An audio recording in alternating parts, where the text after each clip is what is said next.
BNP নেতা ইশরাক হোসেনকে ঢাকা দক্ষিণ সিটি কর্পোরেশনের মেয়র হিসেবে শপথ পড়াতে আর কোনো আইনি বাধা নেই বলে জানিয়েছেন তার আইনজীবীরা। ইশরাককে মেয়র ঘোষণা করে নির্বাচন কমিশনের দেওয়া গেজেটের কার্যক্রম স্থগিত চেয়ে রিট খারিজ করে দিয়েছে হাইকোর্ট। বিচারপতি আকরাম হোসেন চৌধুরী ও বিচারপতি দেবাশিস রায় চৌধুরীর দ্বৈত বেঞ্চ এই আদেশ দেন। হাইকোর্টের আদেশের বিরুদ্ধে আপিল করবেন রিটকারীর আইনজীবী। আরও জানাচ্ছেন হুমায়ুন চিশতি। বিএনপি নেতা ইশরাক হোসেনের করা মামলার পরিপ্রেক্ষিতে গত ২৭ মার্চ ঢাকার প্রথম যুগ্ম জেলা জজ ও নির্বাচনী ট্রাইব্যুনাল তাকে মেয়র ঘোষণা করে রায় দেন। গত ২৭ এপ্রিল গেজেট প্রকাশ করে ইশরাকের শপথের ব্যবস্থা নিতে স্থানীয় সরকার মন্ত্রণালয়ে চিঠি দেয় নির্বাচন কমিশন। এদিকে নির্বাচনী ট্রাইব্যুনালের রায়ে অনিয়ম ও অসঙ্গতির অভিযোগ তুলে গত ১৩ মে হাইকোর্টে রিট করেন সুপ্রিম কোর্টের আইনজীবী মামুনুর রশিদ। টানা ২ দিন শুনানির পর বৃহস্পতিবার রিটটি খারিজ করে দেন হাইকোর্ট। নির্বাচন গেজেট করেছে, গেজেট ৩০ দিন শপথ হবে ল, এটা চ্যালেঞ্জ করতে হলে ট্রাইব্যুনালে যেতে হবে, যেহেতু পিটিশন কোর্ট ট্রাইব্যুনালে যাননি। আর দ্বিতীয়তে ওনার মামলা করার অধিকার নিয়ে অনেক বড় অবজারভেশন দিয়েছে এবং আদালত আরও অনেক বড় অবজারভেশন দিয়েই মামলাটা খারিজ করে দিয়েছে। ফলে ইশরাকের শপথ নেওয়ার আর কোনো বাধা রইল না। ইশরাকের আরেক আইনজীবী কায়সার কামাল বলেন, রাজনৈতিক উদ্দেশ্যে রিটটি করা হয়েছিল। স্থানীয় সরকার উপদেষ্টা নির্দিষ্ট একটি দলের পক্ষ নিয়েছেন বলেও অভিযোগ করেন তিনি। শপথ দিতে বিলম্ব হলে আদালত অবমাননা হবে বলেও তিনি সতর্ক করেন। যদি তারা আজকের পরে শপথ নিতে বাধা প্রদান করে আদালত অবমাননার শামিল হবে। উপদেষ্টা যিনি আছেন তাকে কিন্তু কোনো রাজনৈতিক দলের প্রতিনিধি না তিনি সেখানে, বাট দেশের মানুষ তার কার্যক্রমে কিন্তু বিশ্বাস করতে শুরু করেছে কোনো একটা পার্টির পারপাস সার্ভ করার জন্য তিনি কাজ করছেন। রিটকারীর আইনজীবী বলেন, ইশরাকের করা মামলায় বিভিন্ন ভুল ও নির্বাচনী ট্রাইব্যুনালের রায়ে অসঙ্গতি থাকা সত্ত্বেও হাইকোর্ট রিটটি খারিজ করেছেন। বেঞ্চের কনিষ্ঠতম বিচারপতি ছিলেন বিচারপতি জনাব দেবাশিস রায় চৌধুরী। তিনি সরাসরি বারের সভাপতিকে ডেকে বলেছেন যে গতকালকে তারা কোর্ট থেকে নেমে যাওয়ার সময় বারের সভাপতি যাকে রিপ্রেজেন্ট করছিলেন তাদের সাইড থেকে এমন একটি বাজে আলাপ করা হয়েছে যেটা একটা ভীতি সঞ্চারের মতো অবস্থা তৈরি হয়। সেখানে স্পষ্ট করে বলা হয়েছে যে এই মামলায় যদি রুল দেয়া হয় তাহলে কোর্টে আর বসতে দিব না। কোর্ট আজকে আদেশ দেওয়ার শুরুতেই এই বিষয়ের অবতারণা করেছেন। আমরা ইতিমধ্যে আমাদের ক্লায়েন্টের সাথে কথা বলেছি।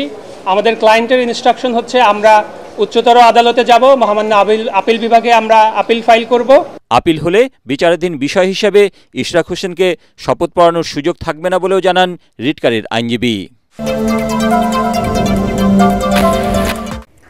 এদিকে হাইকোর্টের রায়কে স্বাগত জানিয়ে আন্দোলন কর্মসূচি ৪৮ ঘণ্টার জন্য স্থগিত করেছেন বিএনপি নেতা ইশরাক হোসেন।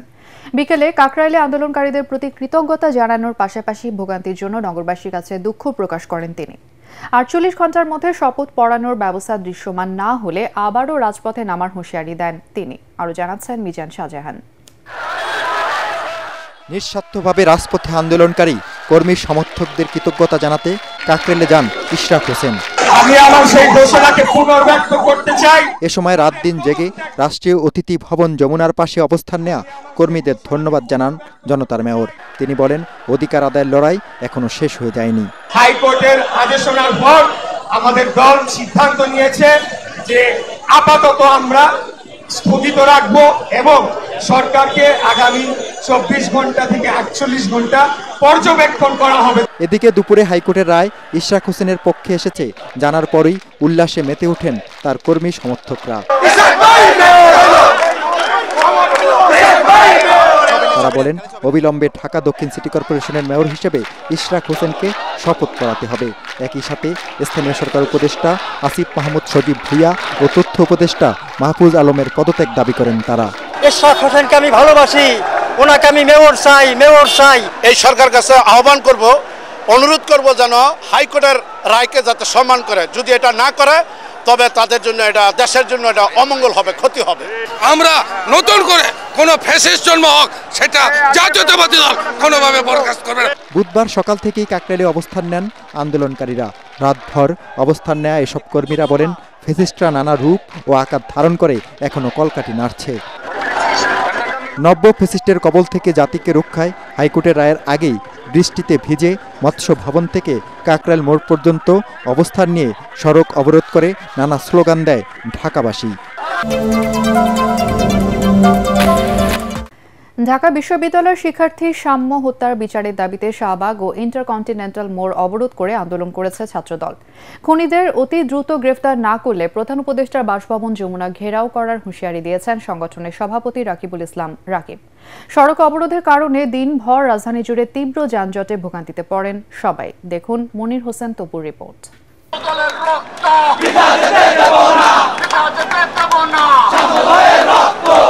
ঢাকা বিশ্ববিদ্যালয়ের স্যার এএফ রহমান হল শাখা ছাত্রদলের সাহিত্য ও প্রকাশনা সম্পাদক শাহরিয়ার আলম সাম্য হত্যার রহস্য এখনো অজানা।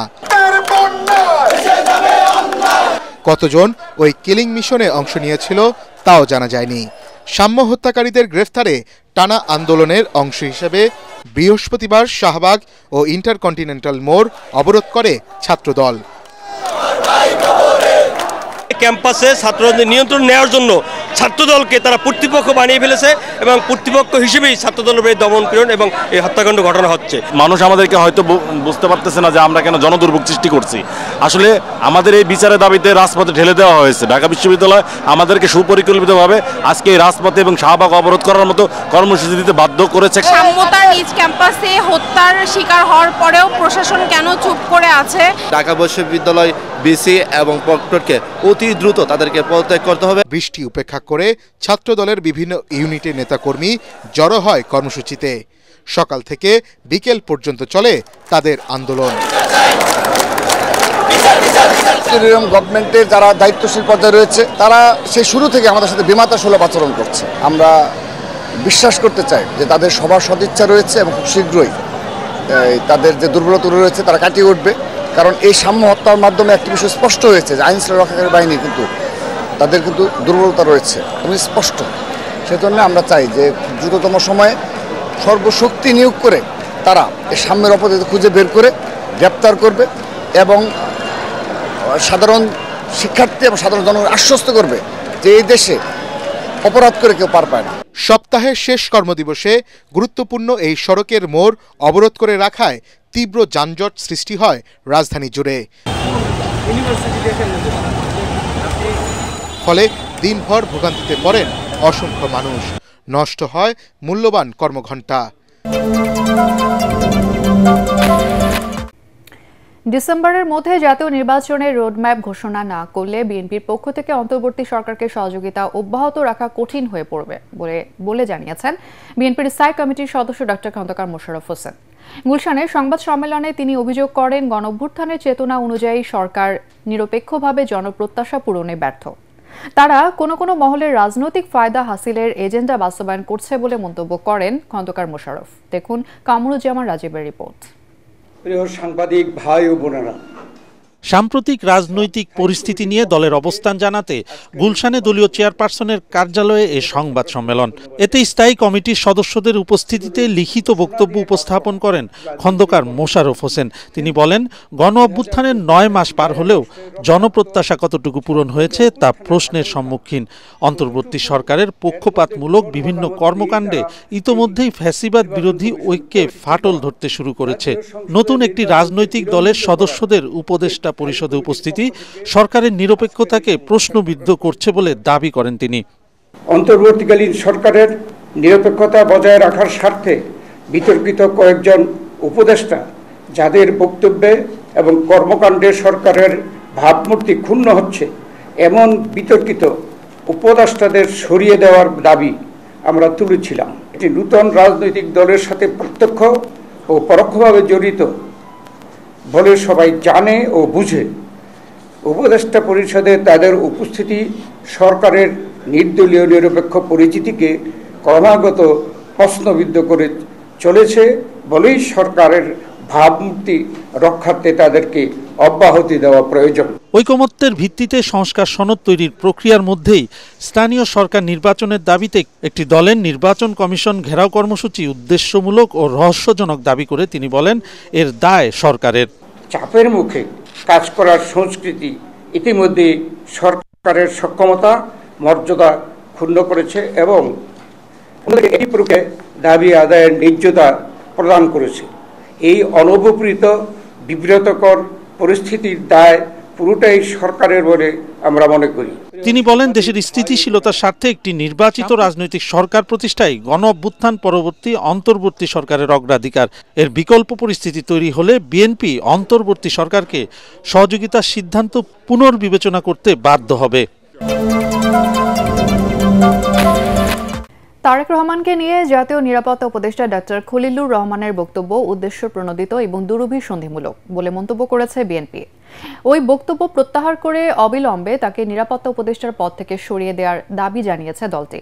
সকালে নয়াপল্টন কেন্দ্রীয় কার্যালয়ের সংবাদ সম্মেলনে দলের মুখপাত্র রুহুল কবির রিজভী অভিযোগ করেন, সরকারের কেউ কেউ সুকৌশলে তারেক রহমানের নিরাপদ প্রত্যাবর্তনকে অনিরাপদ করে তুলতে চায়। করিডোর ও বন্দর নিয়ে প্রশ্ন ওঠায় তারেক রহমানের বিরুদ্ধে অপপ্রচার চালানো হচ্ছে বলেও অভিযোগ করেন রিজভী। ইশরাক হোসেনের বিরুদ্ধে করা রিট খারিজ হয়ে যাওয়ায় জনগণের প্রত্যাশার প্রতিফলন হয়েছে বলেও মন্তব্য করেন তিনি। তিনি তো বাংলাদেশের জন্য নন, বিদেশের জন্য কাজ করেন কিনা এই নিয়ে মানুষের মনে প্রশ্ন দেখা দিয়েছে। মানবিক করিডোর বা চ্যানেল নামে বাংলাদেশকে যুদ্ধক্ষেত্রে পরিণত করার পায়তারা করা হচ্ছে। তিনি বাংলাদেশকে অস্থির করার পরিকল্পনা করছেন, কিন্তু আমরা তা হতে দেব না। ডক্টর খলিলের অহেতুক পোলাপে প্রতীয়মান হচ্ছে অন্তর্বর্তীকালীন সরকারের কেউ কেউ সুকৌশলে বাংলাদেশের প্রাণ তারেক রহমানের দেশে নিরাপদ প্রত্যাবর্তনকে অনিরাপদ করে তুলতে চায়।